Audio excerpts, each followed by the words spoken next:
안녕하세요. 올 연말이나 내년 초쯤으로 결혼식 올릴 예정이었던 29살 여자입니다. 하지만 지금은 깔끔하게 파혼했어요. 파혼한 남자친구를 포함해서 주변 몇 명은 제가 너무 이기적인 것 같다고 했어요. 하지만 저는 그렇게 생각하지 않거든요. 여러분들께서 제 이야기 들어보시고 정말 제가 이기적인 건지 한번 판단해 주시길 부탁드리겠습니다. 남자친구는 친하게 지내던 지인의 소개로 만나게 되었습니다. 남자친구도 그 지인과 친구 사이였고, 그렇다 보니 서로를 모르고 지내던 저랑 남자친구를 이어줬던 거예요. 연애를 시작했을 때 남자친구의 나이가 31살이었습니다. 연애는 횟수로만 치면 3년을 했어요. 남자친구가 결혼하고 싶다는 이야기는 연애 초반 때부터 나왔습니다. 연애 시작하고 첫 해를 넘기며 지나가는 듯이 이야기를 먼저 꺼내더라고요. 나도 이제 32이지 않냐. 연애도 연애지만 결혼 생각도 해야 할 나이다 하면서요.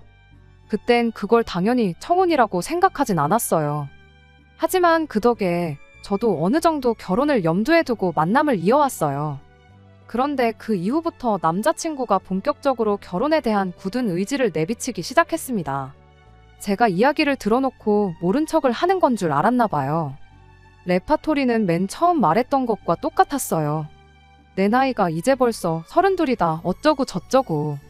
한국에서는 그 나이에 결혼하는 게 늦은 것도 아닌데 나이 타령하면서 조선시대 같았으면 벌써 애가 장가갈 나이다 이런 식으로 이야기를 하는 겁니다.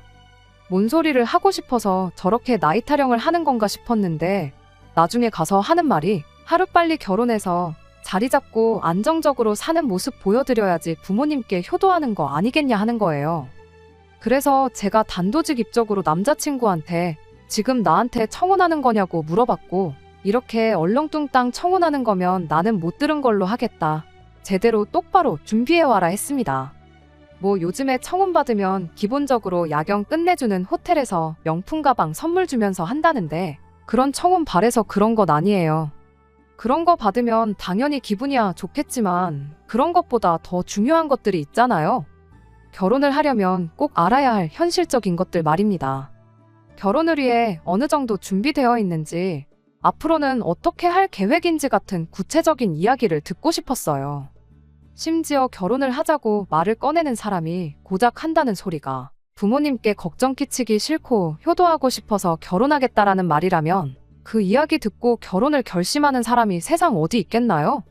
그런데 정말 더 충격적이었던 건 남자친구가 제 말을 듣고 나서 현재 자기 상황에 대해서 이야기를 해줬는데 모아놓은 돈이 1,500만 원이 전부였다는 사실이었습니다. 물론 결혼할 때 돈 얼마 가지고 온 것만 가지고 그 사람을 평가할 수 없다는 사실은 저도 잘 알고 있습니다. 하지만 당시 제 나이가 27살 때였는데 대기업도 아니고 평범한 일반 기업에서 사회생활 막 2년 된 햇병아리 사회초년생이었던 저도 당시 2천만 원이 넘는 저금을 가지고 있었어요. 그런데 저보다 5살 많은 남자친구가 결혼하자고 징징 노래를 불러싸던 그 남자친구가 당장 까놓고 보니 5,100만 원도 아니고 1,500만 원이 전부라고 하니 놀랄 노자 황당할 따름이었죠. 그래서 결혼이 그렇게 급한 상황이거든. 나 말고 다른 사람 만나라고 이야기했어요. 돈 얼마 때문에 이별을 하자는 속물이 되는 것 같아서 싫었지만 아무 준비도 없이 결혼을 하겠다고 드는 사람과 미래를 준비하는 것도 답이 없다고 생각했거든요. 제가 뭐 다른 사람들처럼 남자라면 모름지기 결혼할 때 집을 해와야 한다 그런 걸 바라는 건 아니었습니다. 하지만 결혼은 현실이잖아요. 성격 좋은 건 장점이긴 하지만 경제관념 없는 건 아무리 성격 좋다는 거 하나만 가지고 도무지 커버할 수가 없었거든요. 그런데 남자친구가 그럼 자기한테 시간을 좀 달라고 하더라고요. 앞으로 자기 통장에 1억 찍힐 때까지 열심히 저축하겠다. 그리고 나서 청혼을 하겠다. 뭐 이런 식으로요. 1억으로 서울에서 뭐 아무것도 못한다는 사람들이 많긴 했지만 저는 그 말을 믿어보기로 했어요.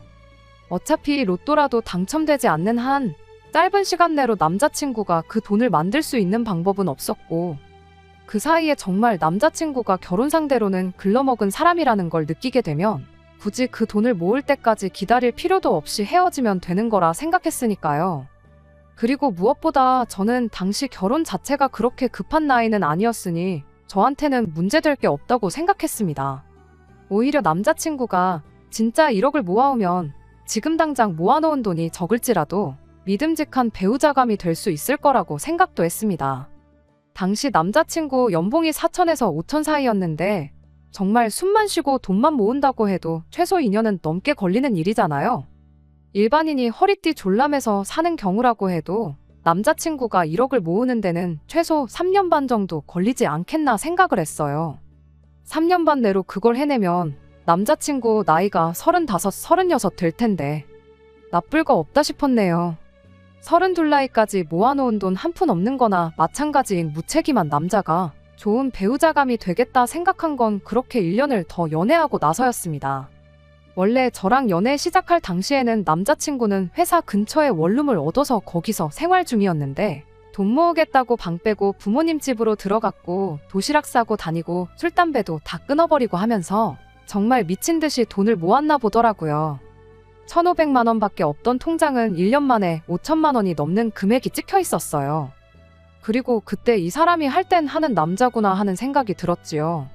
그때부터 저도 남자친구와 결혼을 한다는 걸 염두에 두고 제 월급도 같이 저축을 하기 시작했습니다. 남들이 보면 제가 결혼하려면 남자친구한테 1억 모아오라고 시킨 거나 마찬가지처럼 보일 텐데 저라고 돈 한 푼 없이 결혼할 수는 없었으니까요. 연봉 차이가 있었기에 남자친구가 모으는 돈과 똑같이 모을 수는 없었지만 저도 제 나름대로 최선을 다해 돈을 모으기 시작했어요. 그리고 결혼하면 어차피 공동재산이 될 텐데 제가 모으는 게 돈이 아깝다거나 하는 생각도 들지 않았습니다. 그렇게 쭉 남자친구와 만남을 이어오게 되었고 2년 차에 남자친구 통장에 8천만 원이 넘게 되고 저도 5천만 원 정도 모았을 때 본격적으로 결혼 준비를 시작하게 되었네요. 그게 올해 봄의 이야기입니다. 그렇게 남자친구와는 계속해서 저축을 하면서 결혼 준비를 차근차근 시작하기로 했어요. 남자친구도 이미 결혼하고 싶다는 이야기 꺼내고 2년이나 지났는데 뭐 급하게 할 게 있냐면서 천천히 준비하자는 분위기였고요. 그래서 올 겨울이나 내년 초쯤에 결혼식을 올리자고 결정을 하게 된 겁니다. 그렇게 되면 아마 남자친구는 1억 정도, 저도 못해도 6천에서 7천 사이로 모이지 않겠나 싶었고 그 돈이면 대출 끼고 적당한 전세의 결혼식 비용까지 다 가능하리라 생각됐거든요. 그렇게 본격적인 결혼 준비 시작하고 얼마 지나지 않아서였어요. 제 위로 오빠가 있어요. 저희 오빠는 남자친구와는 나이가 같아요. 오빠랑은 안 보고 지낸 지가 꽤나 오래됐는데 뭐 무슨 일이 있어서 연을 끊고 지내거나 그런 건 아니었고요. 오빠가 군대 다녀오고 나서 미국으로 유학을 가게 되었는데 거기서 알게 된 분하고 가깝게 지내면서 아예 미국에 눌러앉기로 결심을 했었거든요. 자세한 이야기는 모르는데 뭐 운때가 맞아서 영주권도 꽤나 빨리 취득을 했고 시민권도 취득을 했어요. 남자친구랑 다른 점이 있다면 저희 오빠는 비혼주의자로 애초에 결혼에 대한 생각이 전혀 없었던 상황이고요. 그런데 혼자서 10년이 넘는 세월을 혼자 타국에서 지내고 영주권 후원까지 해줬던 분하고 사이가 틀어지면서 아는 사람도 없이 너무 외롭다는 이야기를 하게 되었고 겸사겸사 저희 부모님한테 아예 미국으로 건너와서 살 생각이 없냐고 물어왔었거든요. 부모님은 다 늙어서 말도 안 통하는 나라에서 살 필요가 뭐가 있냐며 거절하셨던 걸로 알고 있었는데 아무래도 오빠가 너무 힘들어하다 보니 부모님이 결국 오빠가 있는 곳으로 이민을 가기로 결정을 하게 되었습니다.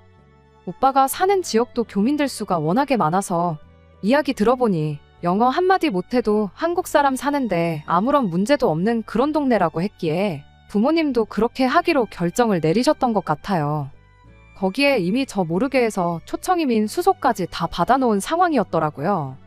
저한테는 따로 말을 하지 못했던 건 외로워하는 오빠 때문에 저를 한국 땅에 혼자 남겨두는 거나 마찬가지였다 보니 어떻게 말을 꺼내야 할지 모르셨다는 것 같아요.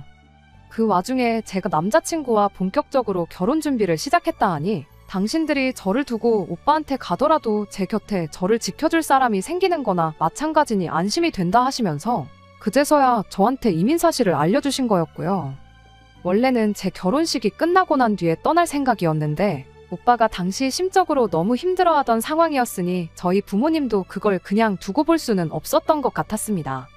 제 결혼식 땐 어차피 오빠도 한국에 와야 하니 일단 먼저 떠나시겠다고 하시더라고요. 대신 혼자 남을 저한테는 살고 계신 집을 증여해 주신다고 하셨고요. 사실 결혼 비용 때문에 고민하면서 가장 큰 문제가 신혼집 문제였는데 생각지도 못한 걸로 신혼집이 생겨버릴 거라고는 상상도 못했습니다. 그렇게 가장 큰 문제가 해결돼 버리니 저도 저지만 남자친구가 제일 좋아하더라고요. 원래는 빌라나 적당한 작은 전세로 시작하려고 했는데 신혼집 문제 완전히 해결돼 버리고 모자라다고 생각했던 돈이 여윳돈이 돼버린 거나 마찬가지였으니까요. 아무래도 부모님이 쭉 살아오신 집이라 집이 오래되기도 했고 해서 리모델링은 필수로 해야 하는 상황이었어요. 저도 다른 것도 아니고 신혼집인데 이참에 고치는 편이 더 좋겠다는 데에는 당연히 동의를 했고요.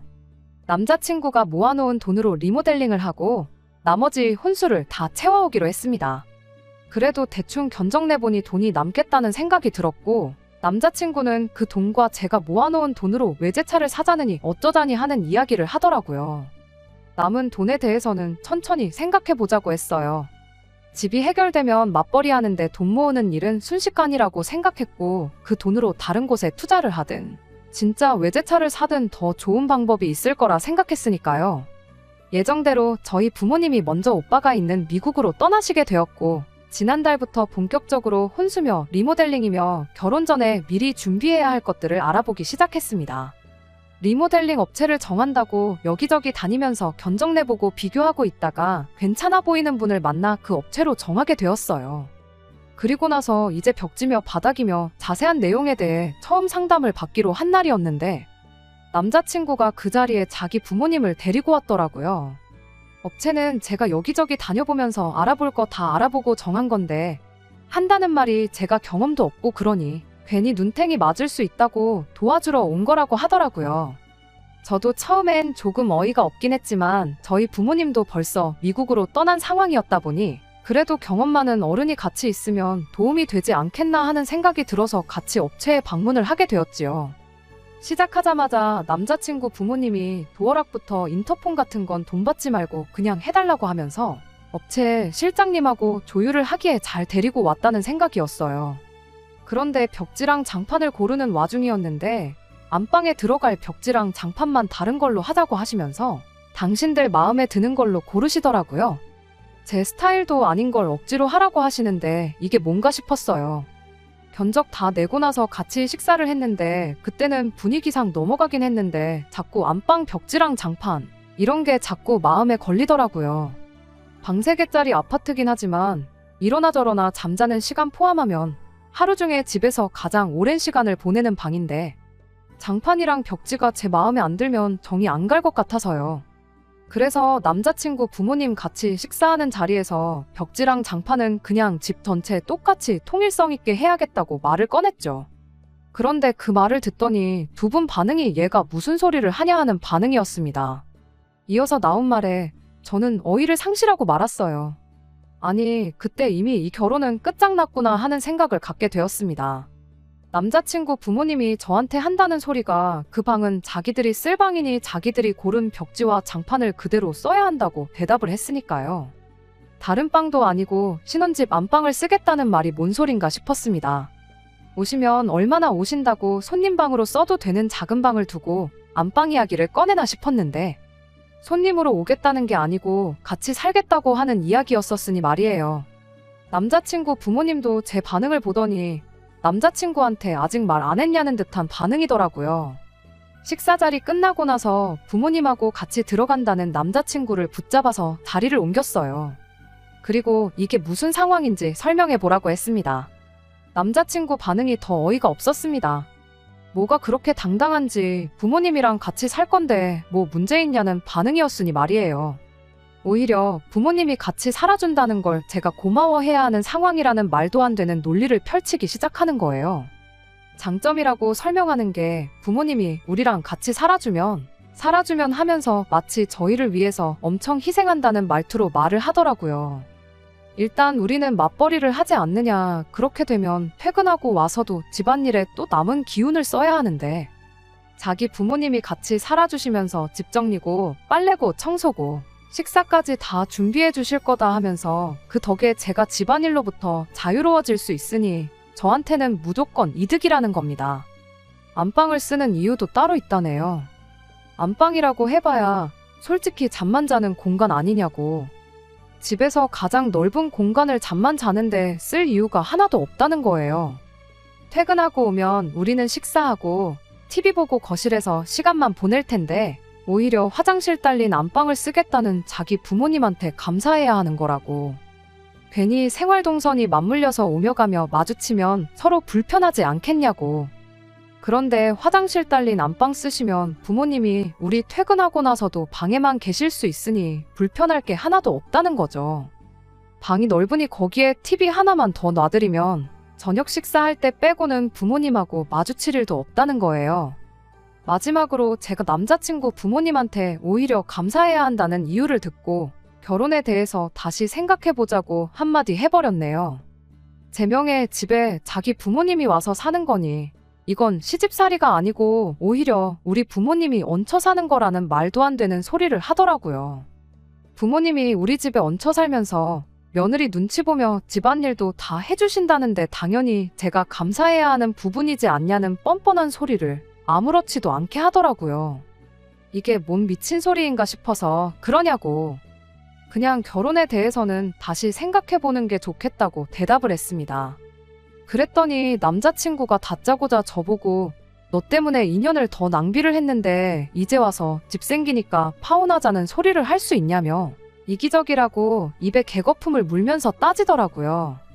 저희 오빠 이야기까지 끄집어내면서 따지기 시작하는데 너는 너네 오빠가 부모님 모시겠다고 할 때는 찬성해서 부모님 말도 안 통하는 미국 땅에 보내놓고 나도 똑같은 아들인데 부모님 모시겠다고 하니 그건 싫다고 할 수가 있냐더라고요. 사람이 언행일치가 돼야지 달면 삼키고 쓰면 뱉고 그러면 안 된다는 겁니다. 제가 말도 안 되는 억지 쓰지 말고 헛소리도 통할 사람 앞에서 하라고 한마디 했지요. 그리고 분명히 마지막 기회까지 줬어요. 지금이라도 늦지 않았으니 합가 이야기는 나랑 상의된 적도 없고 앞으로도 그렇게 할 생각 없다는 사실 부모님께 정확하게 알려드리라고요. 그렇게만 하면 지금 일은 제가 없던 일로 하고 예정대로 결혼 준비를 하겠다고 했죠. 남자친구는 끝까지 그 고집을 꺾지 않더라고요. 오히려 목청을 한껏 높이면서 한다는 소리가 집은 너가 부모님한테 물려받은 집일지라도 결혼하면 우리 공동재산이 되는 것이고 또 자기 돈으로 리모델링을 하기로 했으니 일부일지라도 그 집에 자기 지분이 있는 거라고. 그러니 그걸 제멋대로 하게 두지 않을 거랍니다. 말도 뭐 통하는 사람한테 해야지 대화지. 아예 들어먹을 것처럼 보이질 않더라고요. 솔직히 제가 여기서 상황이 이렇게 된 마당에 미쳤다고 남자친구한테 결혼해달라고 빌어야 할 상황도 아니잖아요. 그래서 깔끔하게 파혼하자고 했어요. 나는 분명히 모든 걸 원래대로 돌릴 수 있는 기회를 줬고 할 만큼 한 것 같다고. 이미 결심이 그렇게 굳은 것 같은데 며칠 생각할 시간을 준다고 바뀔 것 같지 않으니 이 자리에서 깔끔하게 갈라서자고 했지요. 어차피 리모델링, 아직 벽지랑 장판 같은 간단한 것만 결정한 상황이지 계약금을 치른 것도 아니고 남자친구 돈 한 푼 들어간 것도 없는데 내가 부모님한테 물려받은 집의 지분을 요구하는 것 자체가 말도 안 되는 상황이잖아요. 괜히 시간 끌어서 열쇠 구멍 하나라도 바꿨다간 이대로 콧괴일 수도 있겠다는 생각이 들어서 저도 재빠르게 파혼 선언하고 관계를 끝내버렸습니다.